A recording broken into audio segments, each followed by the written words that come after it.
It's Rock on the Range Live from your rock station, 99.7 The Blitz. Vic, Rick, and Cody here live at Rock on the Range 2017, the 11th edition of this amazing festival, probably the biggest rock festival in this country. And we have the great pleasure of sitting here right now with Sam from Chevelle. Hey. Welcome to Rock on the Range again. That's nice of you to call it pleasurable. Thank you. It is a pleasure. It is a great pleasure. I don't know, you've been here, what, 4 or 5 times? I think this is our fourth. It might be our third, so I don't want to be a liar. But well, however many it is, I saw them all, and they were all amazing. So I'm glad you guys are back again this year. So where you guys been? What have you been up to? This is one of the. We have 3 tours left on this record cycle, so we're on the third to last one. And have you been outside the United States much? We did about a month there about 6 weeks ago, 8 weeks ago with Avenged Sevenfold. Okay, cool. So it was really, really good. It was not a lot of shows in a long amount of time. So we drank a lot of beer. Of course. Really did some sightseeing, went to some museums, saw some great art, and really took advantage of the European thing. Well, at this point in your career, what would you say is your, outside of the United States, what's your favorite country to go play? Well, God, man. It's all so different because you go to South Africa and it's so rad to see the ocean from that perspective, you know. But in Europe, we sort of have the best time in France and Germany. Okay. Those 2 places sort of connect for us the most. Well, they like their rock and roll. Yeah. So we're at Rock on the Range. What band are you most excited to see? Like, are you going to go see any bands?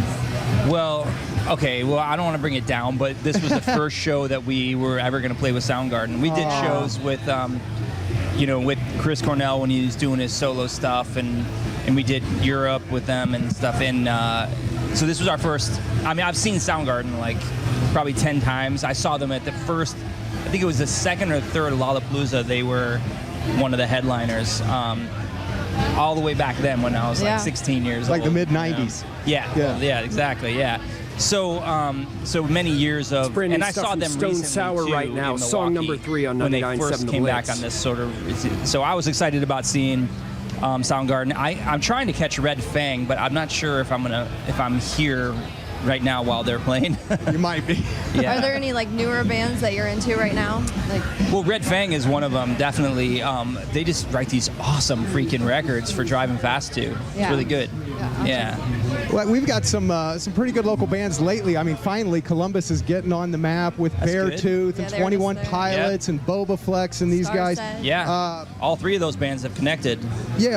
So, you're very well established, obviously. I mean, you know, pretty big time here. So what would you tell guys like, local bands? Because, I mean, we have so many great bands in Columbus that are, trying to make it. What is it? What do you do? Well, I mean, the best advice I can usually give is to play every single show you can, no matter what it is or where it is, because you never know when something will come up later.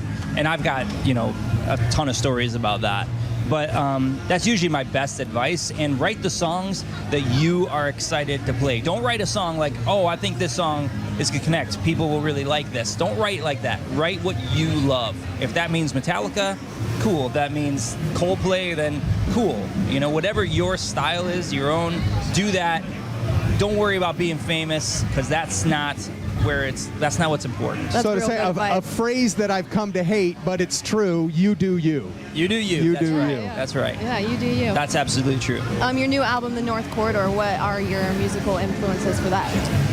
Well, the idea of the North Corridor was like, it's just something we made up, and it's kind of about where we are in the region of the U.S. and how there's just all this cold air here, and so you sit in your house writing angry rock songs because you can't go outside and have it be beautiful outside. Right. So that was sort of the idea behind the North Corridor. Yeah, I love that. So obviously the internet has changed how we get our music. I mean, when I think back, I couldn't wait to go to a record store when a new album was out. Yeah. And get the vinyl or CD, whatever. But I had to physically get out of my house and go somewhere. Right.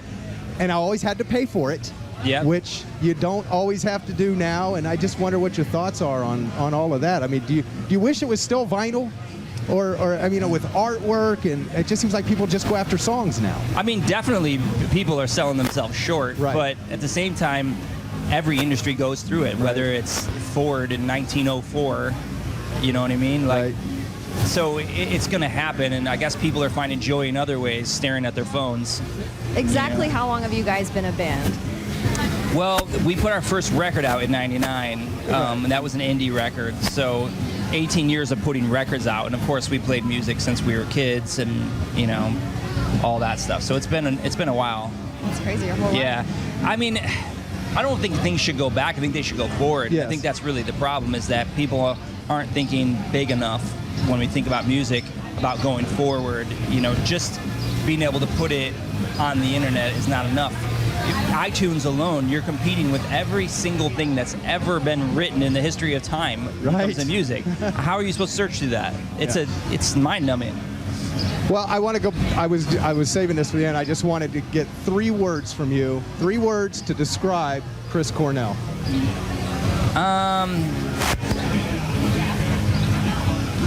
Oh, I got you. I will tell you, I would say 1 foot in, and the reason is because, I want to preface, I didn't know him. I only had normal conversations that you have with somebody when you're on tour and in passing. Right. I did not know him. He wasn't my friend.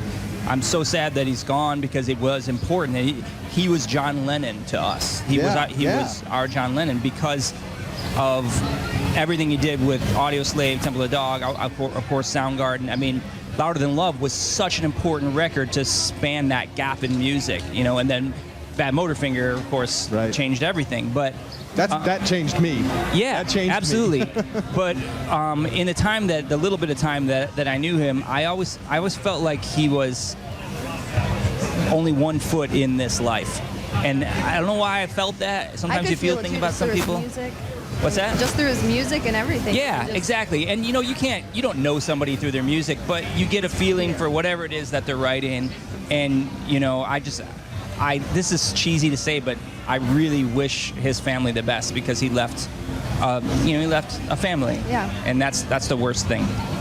Well, I'm so glad you guys are here. I mean, you're like technicians. I watch you guys, and it's amazing. This little band puts out this enormous sound. We're going to get to hear it at 6:40 tonight on the Monster main stage. I can't wait. Do you have anything else, Cody? No, I'm good. Yeah, we practice a lot, so. I can tell. That's probably another good piece of advice for local bands. Practice a lot. Practice your ass off. Sam, thank you so much, man. Thanks for having us. Can't wait for the show. Again. Thank you. Cheers. Thick Rick with Sam from Chevelle and our Cody from the airwaves, live on your rock station 99.7 The Blitz.